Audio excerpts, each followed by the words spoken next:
ज्योतिष और जीवन में आपका स्वागत है। श्री गुरु चरणों में नमन कर श्री गणेश की वंदना करता हूँ। हम चर्चा कर रहे हैं भगवती के 10 महाविद्याओं के स्वरूपों के ऊपर। आज के वीडियो में चर्चा करते हैं भगवती के धूमावती स्वरूप की। 10 महाविद्याओं के क्रम में ये 7वें नंबर की महाविद्या हैं। धूमावती, अघोर भैरव, ये पति रूप है इनका पति स्वरूप वो अदृश्य सा है। इनके स्वरूप को एक तरह से विधवा का स्वरूप माना गया है। हमारे यहाँ पर हमारी सनातन संस्कृति में आषाढ़ मास के शुक्ल पक्ष की एकादशी से लेकर के और कार्तिक मास के शुक्ल पक्ष की एकादशी तक ये जो 4 मास हैं, इन 4 महीनों में इस भगवती धूमावती के स्वरूप का आधिपत्य रहता है। नैश्रुति भी इनका नाम है। एक नैश्रुति प्रकृति का जो विध्वंसकारी, जो नकारात्मक स्वरूप है, जो शक्ति तत्व है नकारात्मक, उसकी प्रतीक हैं ये। इसीलिए इन 4 महीनों में ये जो चतुर्मास कहलाता है, हमारे यहाँ एक परंपरा, एक मान्यता कि इन 4 महीनों में देवता सोए रहते हैं। सभी शुभ कर्म वर्जित होते हैं इन 4 महीनों में। साधु संत भी एक जगह स्थिर हो जाते हैं। पूरे संसार में चारों तरफ वर्षा की वजह से कहीं अनावृष्टि तो कहीं अतिवृष्टि। अनावृष्टि होती है, वह भी बहुत हानि पहुंचाती है, और अतिवृष्टि होती वह भी बहुत नुकसान करती है। ये दोनों ही स्वरूप नैश्रुति के हैं। वृश्चिक राशि में ज्येष्ठा जो नक्षत्र है, इनका मुख्य निवास स्थान है वो ज्येष्ठा। इसीलिए देखा जाए तो ज्येष्ठा नक्षत्र में जिन जातकों का जन्म होता है, प्रायः जीवन भर उन्हें बहुत संघर्ष करना होता है। आर्थिक समृद्धि उन्हें बड़ी मुश्किल से मिल पाती है। हमारे यहाँ पर सनातन संस्कृति जितने भी विषय हैं, सब एक दूसरे से जुड़े हुए हैं। ज्योतिष शास्त्र, वास्तुशास्त्र, मंत्र विज्ञान, सब कुछ। वास्तुशास्त्र में दक्षिण और पश्चिम का जो कोना है वो नैश्रुति कोण कहलाता है, और नैश्रुति कोण में वहाँ पर गृहस्वामी का बेडरूम, मास्टर बेडरूम बनाया जाता है। क्या कारण है इसका? वो कोना दबा हुआ रहना चाहिए, वो स्वतंत्र नहीं, फ्री नहीं हो। इस नैश्रुति जो तत्व है, ये जो नकारात्मक तत्व है प्रकृति का, इससे विस्तार का मौका नहीं मिलना चाहिए। और ईशान कोण, उसको खुला छोड़ा जाता है, ये वास्तुशास्त्र कहता है। फैक्ट्रियों में भी बड़ी मशीन यहाँ लगाई जाती है, उसके पीछे एक ही कारण। आप व्यावहारिक रूप से देखना चाहें तो देख लीजिए, जिन घरों में नैश्रुति कोण दक्षिण और पश्चिम का कोना खाली है, उसमें कोई निर्माण नहीं, और जो ईशान कोण है उत्तर और पूर्व का कोण, उसमें यदि निर्माण है, ऊंचा निर्माण, उन घरों की आर्थिक स्थिति आपको ठीक नहीं मिलेगी। आप देख लीजिए। तो ये जो भगवती धूमावती जो स्वरूप है, ये दारिद्रता का, भगवती को लक्ष्मी की बड़ी बहन माना गया है। ज्येष्ठा कहा गया है इनको, ज्येष्ठ यानी बड़ा। ये ज्येष्ठा हैं, लक्ष्मी की बड़ी बहन हैं, और ये दरिद्रता के स्वामिनी मानी गई हैं। जहाँ कहीं पर भी दारिद्रता का निवास है, जीवन में किसी को ढंग के वस्त्र भी पहनने को नहीं मिलना, वैधव्यता की किसी स्त्री के जीवन में स्थिति उत्पन्न होना, घरों का बर्बाद हो जाना, बने बनाए घरों का गिरना, घरों का उजाड़ हो जाना, पृथ्वी का तड़कना, ये सब नैश्रुति के उसी के कारण हैं और उसी के लक्षण हैं।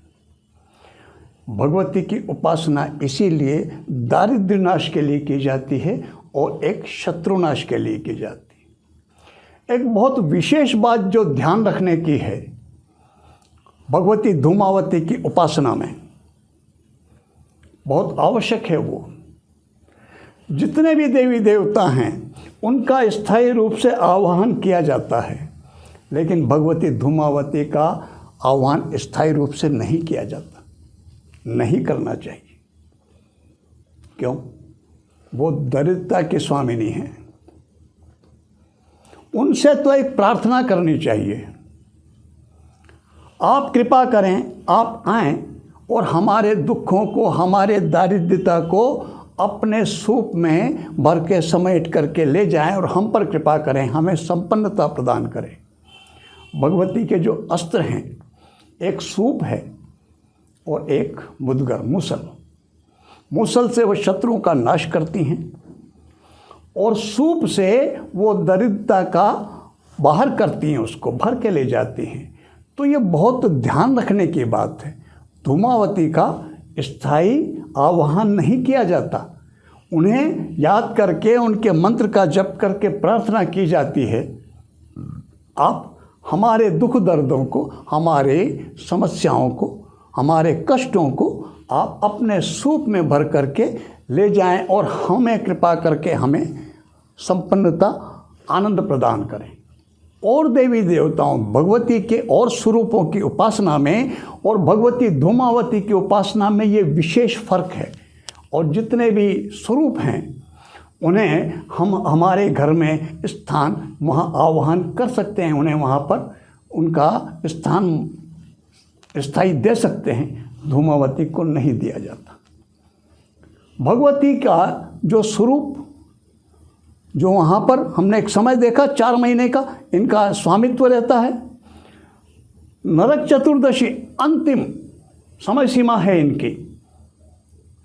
कार्तिक मास की चतुर्दशी अमावस्या, कृष्ण पक्ष की, दीपावली से एक दिन पहले, उसको नरक चतुर्दशी भी कहते हैं। उस दिन ज्येष्ठा लक्ष्मी को, यानी भगवती को, इस नैश्यति को, धूमावती को जाना होता है।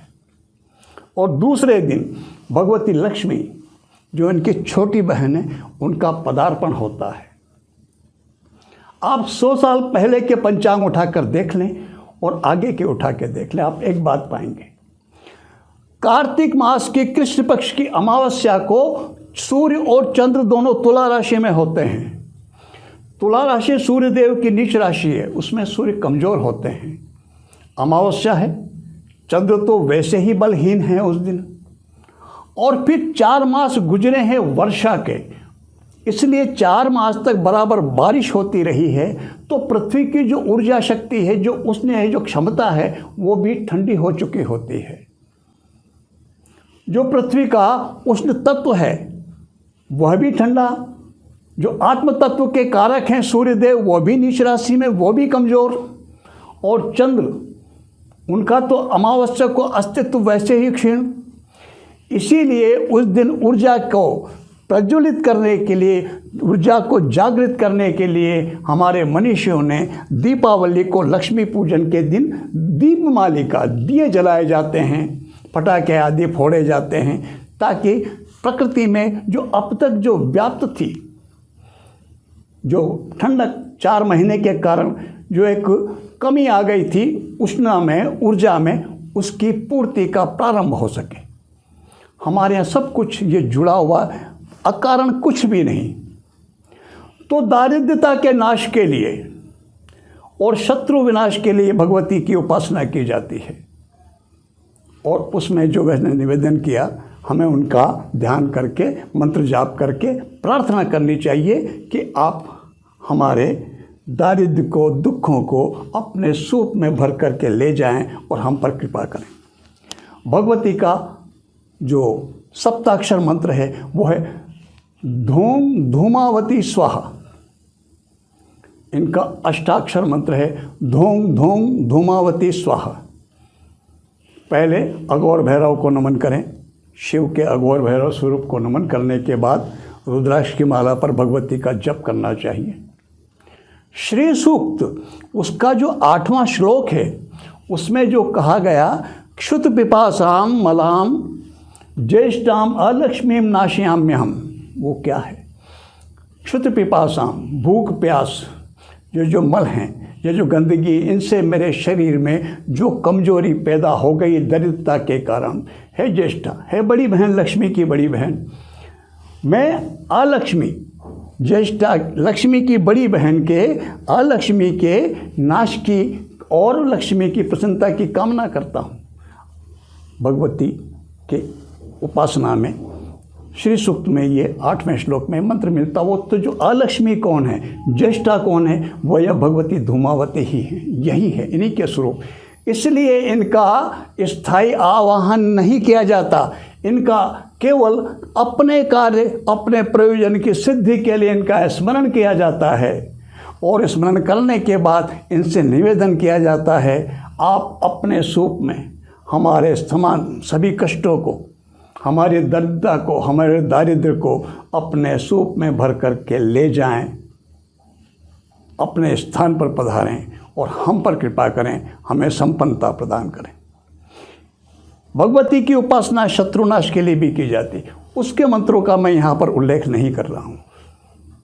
व्यर्थ ही क्यों उस बात पर न जाएं, क्योंकि शत्रु तो केवल 6 षड्रिपु, काम, क्रोध, लोभ, मोह, मद और मत्सर।